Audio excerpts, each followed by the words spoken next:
আসসালামু আলাইকুম, সবাইকে জাহিদ এক্সপ্লোরে স্বাগতম। আর অনেকদিন পর আবার ভিডিওতে আসলাম। আসলে দেশের যে পরিস্থিতি, এগুলোর মধ্যে আসলে ভিডিও করার মতো যে মন মানসিকতা, সেই মন মানসিকতাই আসলে থাকে না। রাস্তায় গাড়ি ঘোড়ারে বাইকটা পুরো রিক্সের উপরে আছে, যাই করায়নি। আর যেতে যেতে কথা বলি। আর শীতকালে আমি সাদা ভাইজার লাগাই নিয়েছি, কারণ ব্ল্যাক ভাইজারে এখন মাঝে মধ্যে ভালোই কুয়াশা হচ্ছে, তো তখন একটু দেখতে আরো অসুবিধা হয়ে যাবে, যার কারণে সাদা ভাইজারটা লাগিয়েছি। তো চলেন রাইড করা যাক আর কথা বলা যাক। তো আমি আসলে ভিডিও করি ফোন দিয়ে, যার কারণে হেলমেটে যখন ফোনটা সেট করি তখন আসলে হেলমেটটা কিন্তু একটু ভারী হয়ে যায়। তো এবার ঠিক আছে, তো চলেন রাইড করা যাক আর কথা বলা যাক। ও তেলও তো নিতে হবে। বিসমিল্লাহির রহমানির রহিম। আসলে কি বলবো বলেন, দেশের যে এই পরিস্থিতি চলছে, আর এটা বিভিন্ন সময় বিভিন্ন রকমের পরিস্থিতি এক এক সময় হচ্ছে।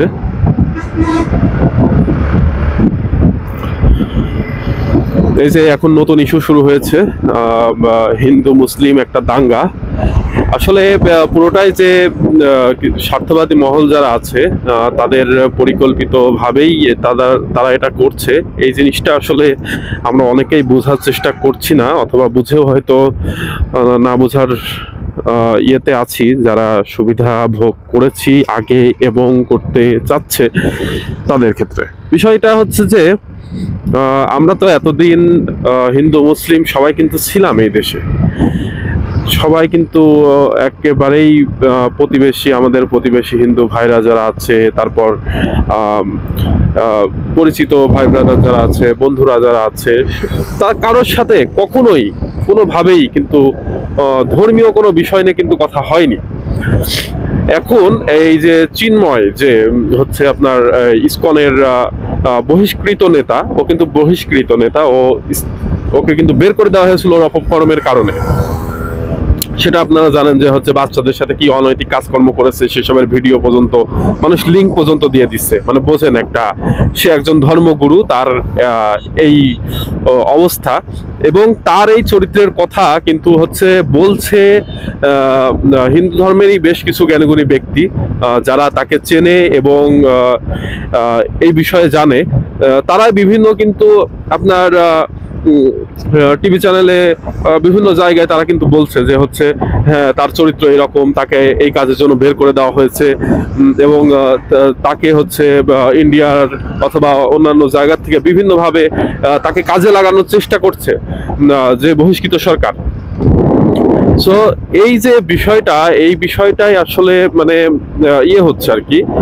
এইগুলো নিয়ে একটা সংগঠন, যেই সন্ত্রাসী সংগঠন, এরাই কিন্তু চেষ্টা করছে যে বাংলাদেশের মতো এত সুন্দরভাবে ধর্মীয় কোনো দাঙ্গা বিহীন একটা রাষ্ট্রকে, সেটাকে একটা ধর্মীয় ইস্যুতে নিয়ে এসে যাতে হচ্ছে বর্তমান সরকারকে অথবা যেই পরিস্থিতি, এই জিনিসটাকে ঘোলাটে করার চেষ্টা কিন্তু সে করার জন্য উদ্যোগ নিয়েছিল। আর সব থেকে বড় কথা, দেখেন এত কিছু হলো, এত কি কাহিনী হয়েছে, ঠিক আছে, কিন্তু আদালতের মতো জায়গায় যে একজন আইনজীবীকে জবাই করে হত্যা করা, এইটার মতো ঘৃণিত কাজ মানে আর হতে পারে বলেন?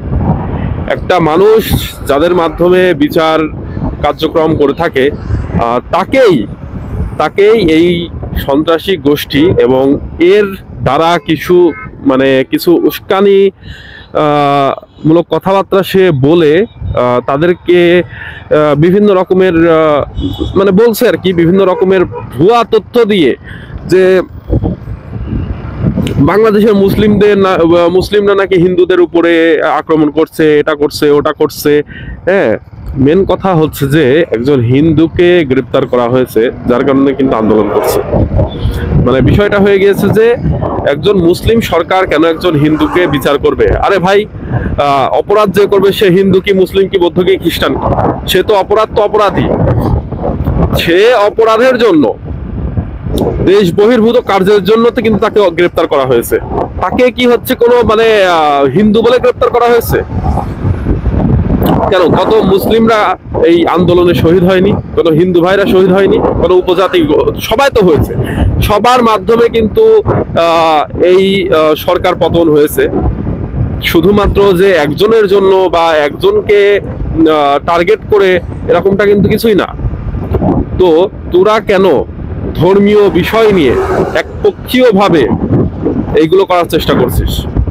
কার আদেশে করছিস? কেন করছিস?